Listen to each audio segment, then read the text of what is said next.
concept and to provide means by which those who want to be here can. Let's start with a simple fact. Liberal education is the most expensive form of education in the nation. You have to pay for excellent employees who can engage students at a level that will push their intellectual boundaries and help them become engaged and productive citizens. Programming, both within and beyond the formal classroom, requires financial resources. And it costs to have and maintain excellent facilities and grounds. Nonetheless, we are a public institution, and we cannot charge our students $50,000 to $60,000 a year in just tuition. Thus, our challenge is to contain costs without negatively impacting the quality of the experience. Over the last few years, thanks to the state and prudent cost cutting and budgeting on our part, tuition has been lowered, and tuition now is virtually the same as it was in 2012. Nationally, our tuition rank continues to decline, and it is among the lowest of all public institutions in the nation, and definitely among the national liberal arts colleges, public or private. Keeping tuition down is one way we work toward accessibility. Another is to provide financial assistance for our students. On the slide, you can see that over the course of the last 5 years, aid has grown from $5.6 million to $7.9 million per year, which represents a 41% increase in a relatively short period of time, and without a concomitant increase in enrolled students. This translates to our providing more aid on average to every student that we have. And it is equitable. It's not just about giving people those darn scholarships so they can brag to their neighbors that they got some money to come to the college. We have to do that because we're in a fight. But we're also trying to make sure that our students have what they need so that they can continue with this excellent education. On this slide, we're looking at the diversity of our student population. Over the past 10 or 11 years, the percentage of our female students has remained relatively constant. Good for the guys, maybe not for the women. The college has, however, become more diverse when we examine metrics beyond gender identity. As you can see here, our percentage of racial and ethnic minority students and students from lower socioeconomic status groups has been steadily increasing. And the percentage of students who are the first in their families to attend college is rebounded. Equally important, we find that all of the college's total enrollment has declined steadily over the course of the last decade. This decline has not come at the expense of diversity. We know that a diverse campus community enhances our intellectual, social, and cultural growth and creativity, and we will continue to work to ensure that our diverse students do well at the college. One metric we use to assess how well our students are doing is the 6-year graduation rate. On this slide, we see that when we compare the 6-year graduation rates of all of our students to our peers, and you should ask, who are our peers? And our peers are national, public, and private liberal arts colleges. And when you look at what we're doing compared to them, or to those COPLAC institutions, and who knows what COPLAC is? What is it? Coalition of Arts. Public.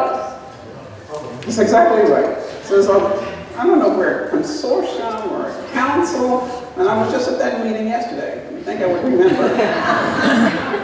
Some C word. But it's like only until Tuajuanda's come into this group, the rule has been you can only have one COPLAC institution per state. So when we compare ourselves to the COPLAC institutions, we're doing much better than they are. Now I want you to know that going forward, COPLAC's going to change that definition because it's not right to only allow one public liberal arts college in that kind of consortium. Public means you have to be inclusive. Shutting out the other ones go against our very mission. You need to know I've been arguing that since I've been president of the college. I've been arguing it. The president for New College of Florida has been arguing it. And now we're getting ready to change the Bible. That's persistence. But if you look at what we're doing with all of our students, 6-year graduation rate, we're better than all of them. We take the composite average. And then when you look at our minority students, 6-year graduation rate, what is it that you see? We're even betterer. That says something about our community.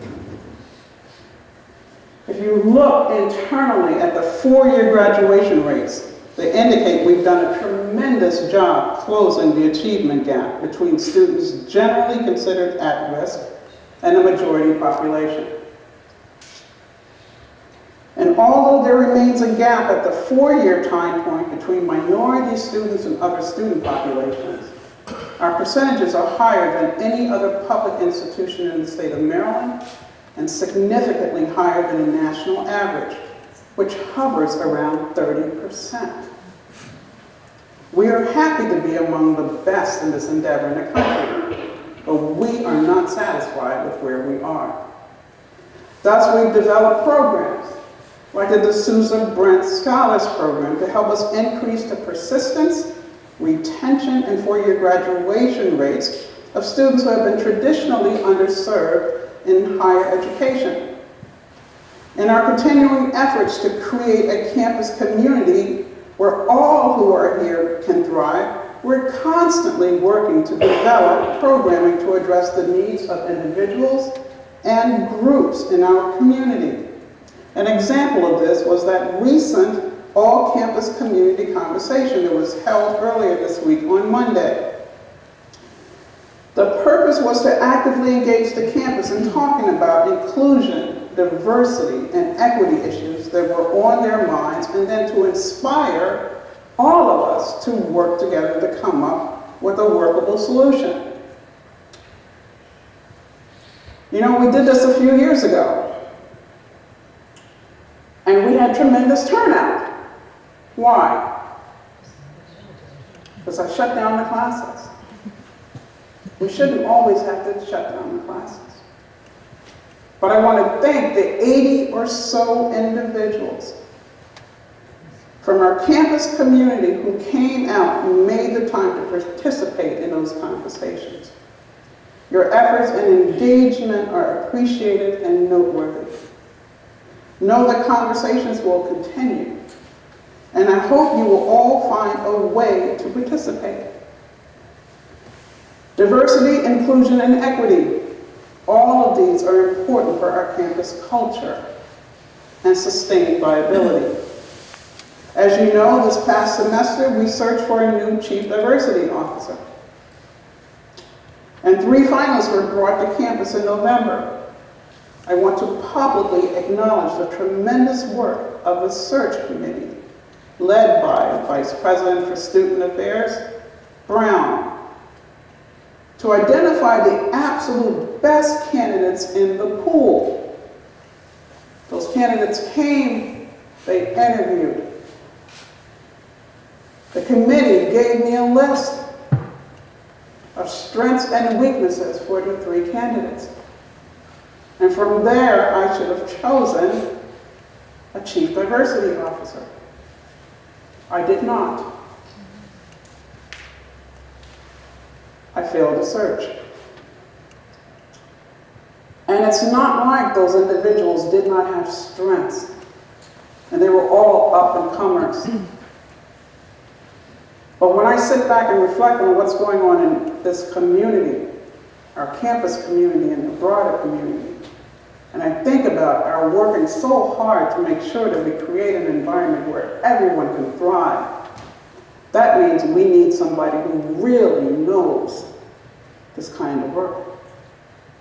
The people we brought were up and comers. And this is not a disparaging remark, but they were not grown enough to handle what we've done here. And so I have now gotten a search firm to help us recruit people to this position. We're still on track. According to them, they said it's not too late. They always say it's not too late. To get someone here by the end of summer. We will do our absolute best to have someone here by the end of summer. It has been our tradition for that level of position that we have certain types of committees. Committees where everybody comes and everybody gets to weigh in on stuff, and then the person comes back to campus and talks to everybody, and we have everybody weigh in if you want. Time is of the essence. We're going to have a modified abbreviated search. The search committee, the search firm, will identify candidates for a small group of us to interview, hopefully at the ACE meeting in March. We will make a decision then who we believe has enough to be at St. Mary's College, and then individuals will be invited down to interact with anyone who might want to meet with them. Is everybody clear on that? We're not giving up on this position. We also came to recognize that the position was being offered at an associate vice president's level. Apparently that means you're going to get the up-and-comers. So now I got to think about that part, right? Because we need somebody who can do the work. I always tell my entire career, every time I've done something, I've always said, we cannot fail. We cannot fail this search. We can't just bring in anybody. They have to be the right person. And we will keep looking for them until we find them. In the meantime, those of you who've been working with the leadership team, inclusion, diversity, and equity, thank you. And I hope you continue to work as we try to find the right individual. On the next two slides, I'm just showing some accomplishments that we've achieved in support of our mission as a public honors college. And I do hope, as long as I'm the president at St. Mary's College in Maryland, I never, ever again see someone wants to discuss whether or not we are living up to our mission. That just goes to the heart of who we are and why many of us came here. You can ask the question of whether or not we're doing it very well, but we will always do our best to live up to our mission. You know, some people get our ethos mixed up with our mission. The ethos is the St. Mary's way. That is aspirational. That's why this diversity piece is so important. So yeah, we fall short of it every day. But I believe that the majority of the people in this community work hard to be successful at the St. Mary's way every day. We will not be perfect. We will aspire to become better every day. But every day, we live our mission. These data show you that. We talk about what is it that your students are doing. How do you know you're good for my money? That's what parents ask. Look at the first one. 8th highest four-year graduation rate of any public institution in the nation. 8th highest. How many are there? I promise you there are more than 8. I know I get a chuckle in there somewhere. We have extremely low student loan default rates. What's that mean? That means when those kids, young adults, leave here, they have experiences so they can get a job. They can pay their bills. They can move out of their parents' homes. We have productive graduation rates. Graduates, what are they doing? They're going out and getting jobs. They're continuing their education, or they're civically engaged. Look at our average for the class of 2017. 91.5%. The national average is only 84. 64% of our graduates, they go on to graduate professional schools. And not just some podunk little place. They go to excellent places. What's that mean? That means they're getting an excellent educational experience at this college. A high proportion of our accolades at a national level compares us with both public and private institutions. Here's a summary of what we have. These are our accolades. You should be proud. 95th best in the National Liberal Arts College, and people say, what is 95? You know how many they rank? 233. No, that's not true. They rank 177? I don't know. You're my woman, my numbers guru person.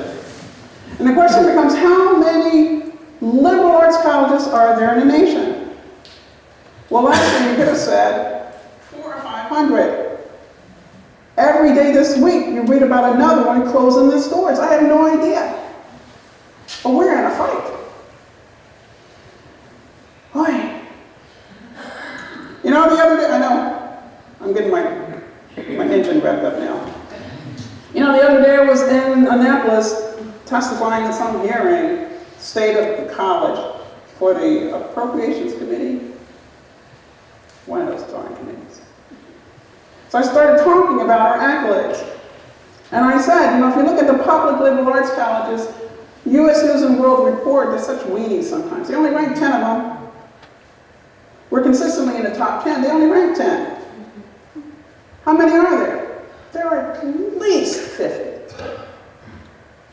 So we should be happy we're in the top 20%. In the old days, that's a B. That's okay. But we're an honors college. So then we got to tease the data to make it look better. How do you do that? You throw out all of those military academies. Because they're ranked 1, 2, 3, and 4. And so sometimes we're 5 and sometimes we're 6. So I told the legislators, I said, we're usually the top 1 or 2 public liberal arts college in the nation if you only count those where tuition is required. You don't do that for the Naval Academy and such. Now, that didn't hold me in high regard with my colleague who represents, but she got it, right? She got it. We are doing excellent stuff. How excellent? Here's the summary. We have continuously evolving and rigorous curriculum, notable faculty, staff, and facilities.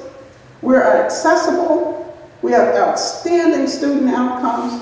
We have high return on investment, and we have national rankings. What's all this mean? That means there is no other public liberal arts college as highly lauded as we. None other with the student outcomes that we have. It is for these reasons and many others that we are proud to say that we are the National Public Honors College. There is no room for debate there. Why is there no room? Because we got data. And it's not fake news, it's real news. And it's not data that we're gathering. These are in the national databases. So we need to stop debating whether or not we should say it. Because it's out there. I have said it at every hearing in Annapolis this season. Who's pushed back? Nobody. Now, do I say it with conviction? Of course. Because I believe it. But before I tell them that, I show them the data. Now you've seen the data. Believe it. And if you hear some of your friends and colleagues, and not so collegial friends, disparaging our brand, tell them they don't know what they're talking about. When you hear some of your colleagues saying, it's too hard to be a public honors college, tell them they need to go work somewhere else. Because it is hard. And only the best rise to the top when it's hard. We're the best. But we gotta be better. But don't forget it. We're in a fight. This place is hard. But you should be proud of what we have. Now,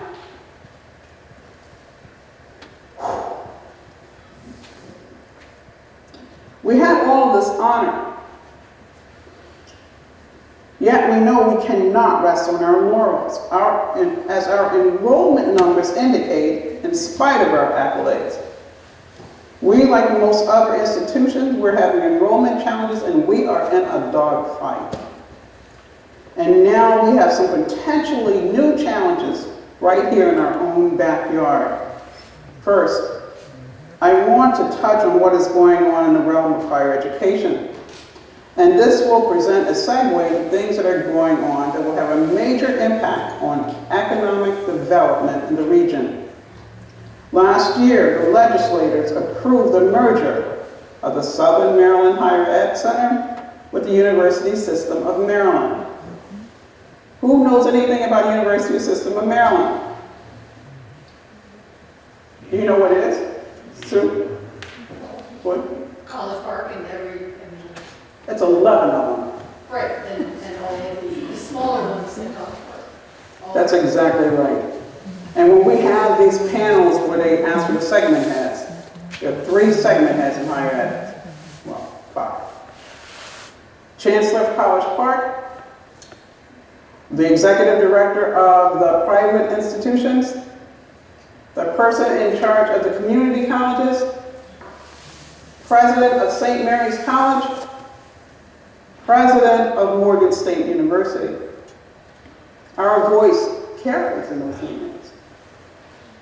But I want you to know, whenever, it used to be my first years, I would be on the panel after College Park, after the system, and after Morgan State. You're talking about pain? You got 2 men there who had lots of testosterone who were just letting it rip. It was awful. Now I'm second. And this time I opened up my remarks and I said, you know, it is just like Davida and Goliath over here. And they were like, what the hell? I said, remember David? I'm Davida. And that means one of these days we're going to take him out. Yes, we are. I may not live to see it, but we're going to take him out. So now the system is in our backyard. It's good, and it isn't. How about that? So let's talk about Southern Maryland Higher Ed Center. In the past, the Southern Maryland Higher Education Center has focused on graduate education, as well as providing upper-level undergraduate programs, primarily in a limited number of areas, like education and nursing. And these things were offered by a variety of institutions. There were a handful of USM institutions out there. Florida Institute of Technology, FIT, was out there. Hopkins was out there. In the summer, we met with the chancellor of the system as well as this leadership team to talk about stuff. What were the plans for this merger? And it is clear that the goal of the system is making undergraduate higher education more accessible to the citizens of Southern Maryland in areas that are of the most interest to both the citizens in the region and those that will drive economic development. Your initial gut reaction to this news is to see it as a threat. And it is, because we cannot compete with the system when it comes to cost. We can't. And there are a limited number of students. But we're going to figure it out because it is an opportunity for us as an institution to form stronger partnerships with the College of Southern Maryland, whatever that entity is at Southern Maryland Higher Ed is going to be, and the local school district. Stronger partnerships. We're already doing some stuff. And equally important, it will force us to be cognizant of the needs of the region and to be creative in remaining true to our liberal arts foundation while thinking of some different, non-additional programming we can offer to students to help educate the citizens and to contribute to the growing economy of this region. Historically, it has been the economy that has been a major factor in driving the direction of higher education. That's a fact. It's back at us. We cannot ignore it. Higher Ed Center is only up the road just a bit. If you look at the Higher Ed Center, and I'm going to talk about economy now, I'm not certain how many of you go to the St. Mary's County Regional Airport. Who goes there? Nobody? Oh, no. And why do you go there, Sabina? Because we have tried to collaborate with people that are headed across the street that the U.S. has. That's exactly right. Did we go over there for anything else? Does anybody fly a plane in here? You should take it up. Just kidding. It's a scary endeavor. Anyway, so I'm showing you where the Southern Maryland Higher Ed Center is relative to the airport. On the next slide, I show you the amount of growth that has occurred at the airport in the last 10 years. Did anybody know about that? Some of you have been paying attention. Most of us did not know. The next time you're on the way up there, pay close attention to what's going on out there. Not just at the airport, but what's going on 235 north of where Giant Foods is. Lots of construction, new activity, new businesses. The airport has been expanded. The runway is being extended to be at least a mile.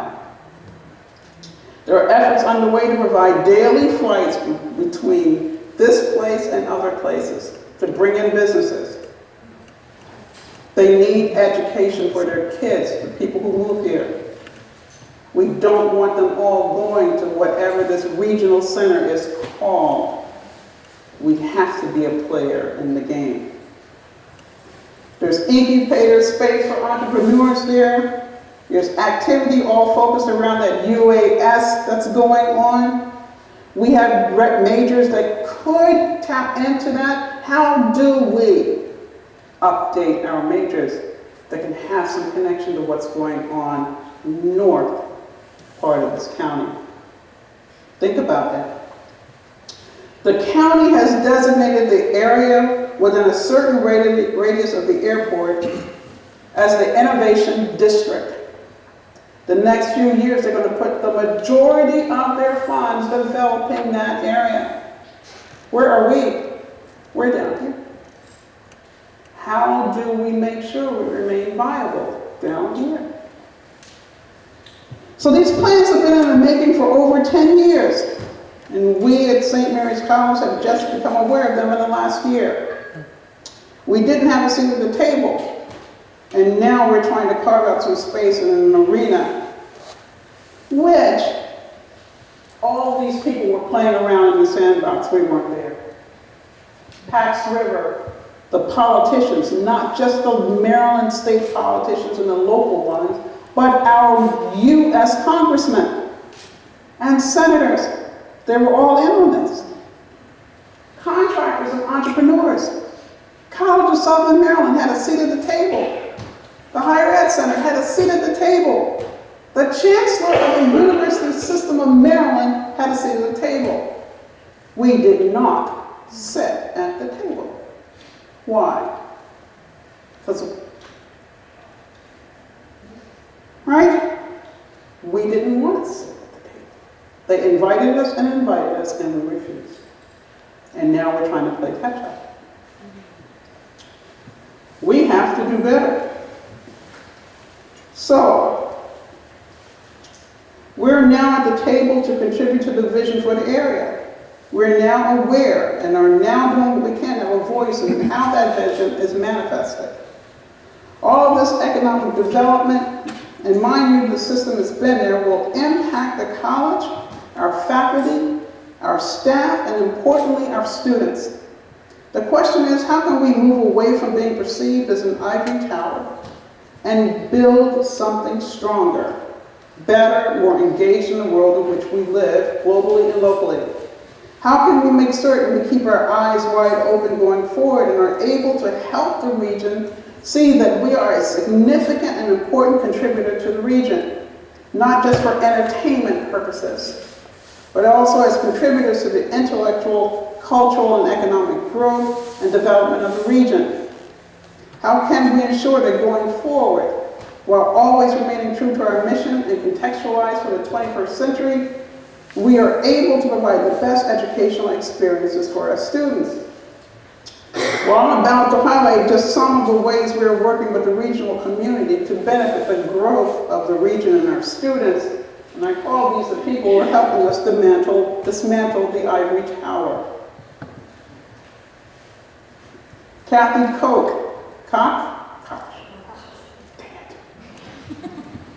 Andy Koch, Kathy Koch.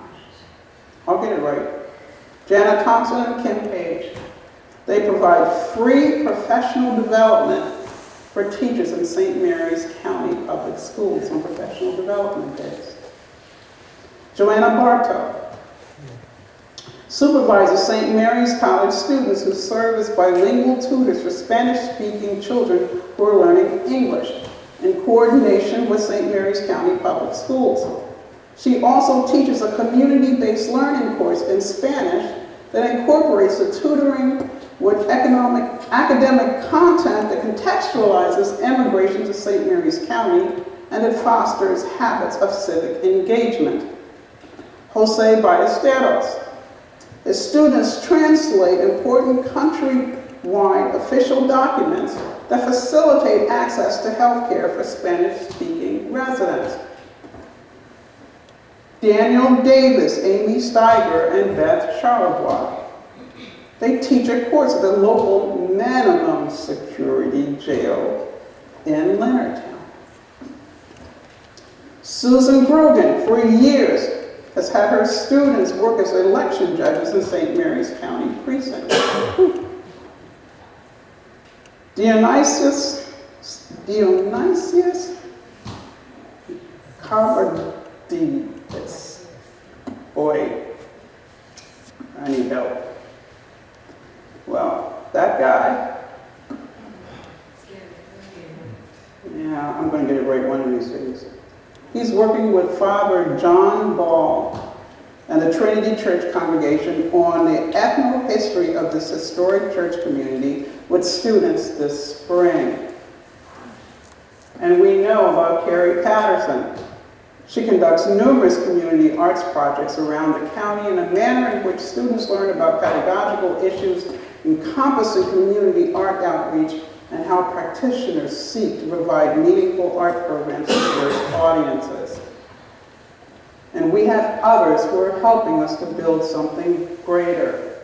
We have staff who are also engaging with community members and providing real opportunities for students to build off the great educational experience that the students have on campus.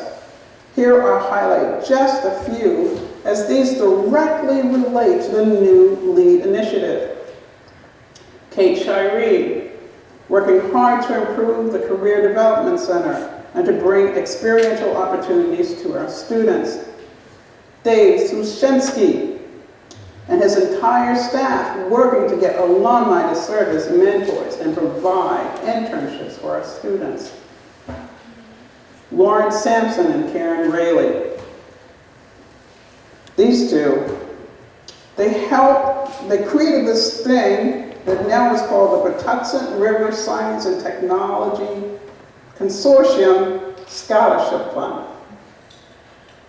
And it has these letters that also don't spell a word. You guys got to do better. I guess I don't even know what to say about it.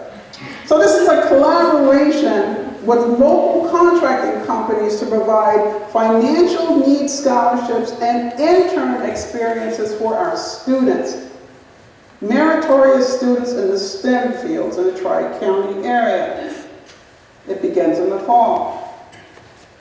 And what's really great about this, first of all, it's a novel idea for us.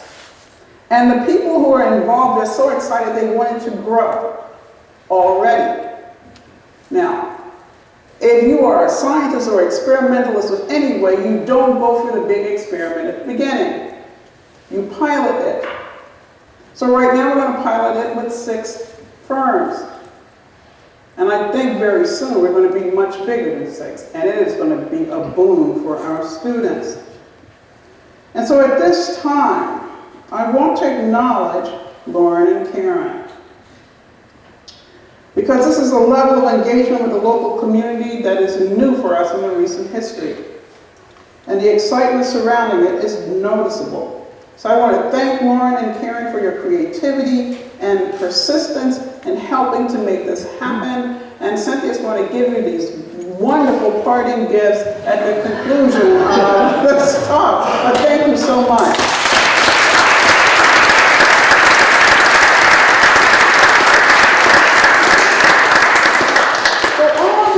We are doing, they all align with our mission and fully support our brand as a National Public Honors College. Additionally, they help us fulfill our role as a public servant, working with the local community to enhance the quality of life for all. So now let's return to the initial reflection. Is St. Mary's College of Maryland an ivory tower? The answer is, we're not now. We're an excellent institution working hard to prepare our students for global citizenry at the highest level. And that aspiration requires the college's engagement at both the local and global levels. You all are part of what we're doing and to our success.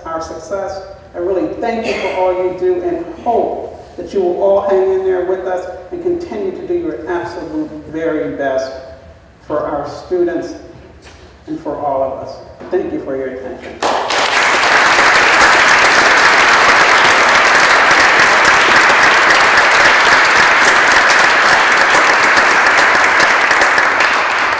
Any questions, comments, concerns?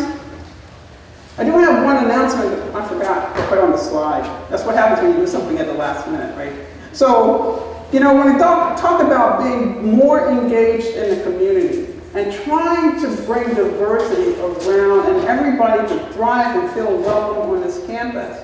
We have a really successful River Concert Series. How many of you have been here?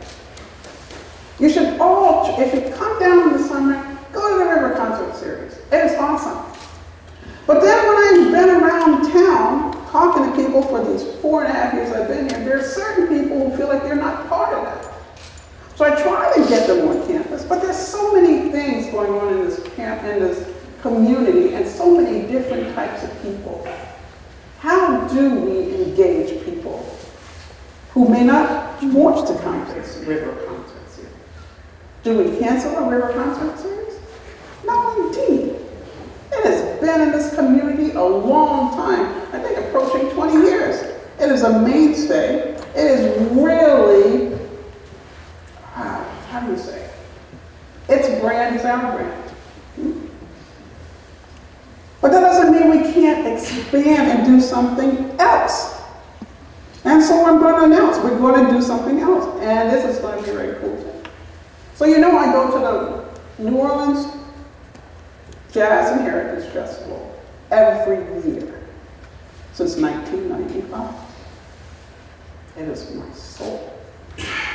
The question becomes, can we ever get to the point where we have a music festival featuring different types of music on this campus?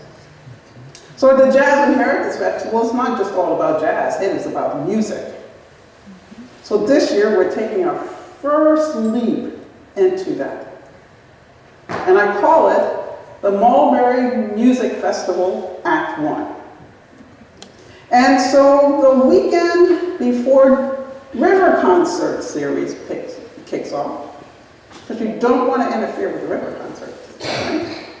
We're going to have one night where the people in the local area will come to campus and present this year just gospel music. And they got a headliner. And it's supposed to be for anybody who sings that kind of secular music. Doesn't matter what your race or ethnicity or what your religious preference is. It is an opportunity for people to come and experience more music on our campus outside. And next year I'm trying to have Act 2. So if you guys know some really good local musicians, I know we have some who are not part of the music department who are also just legendary for their musical talent here. Let us know. Because the goal is one time we're going to get it so that we do a Friday night and all day Saturday with different types of music. And then people will be really primed to then come back the next weekend and the next weekend and the next weekend to go to River Concert. And they can see the diversity of the offerings of what we do here at St. Mary's College of Maryland. So be on the lookout for it. This year it's on a really patriotic day, Flag Day, June 14th. Come on down, enjoy some music, and just think about what Act 2 can be about. Thank you for your attention. Have a great weekend.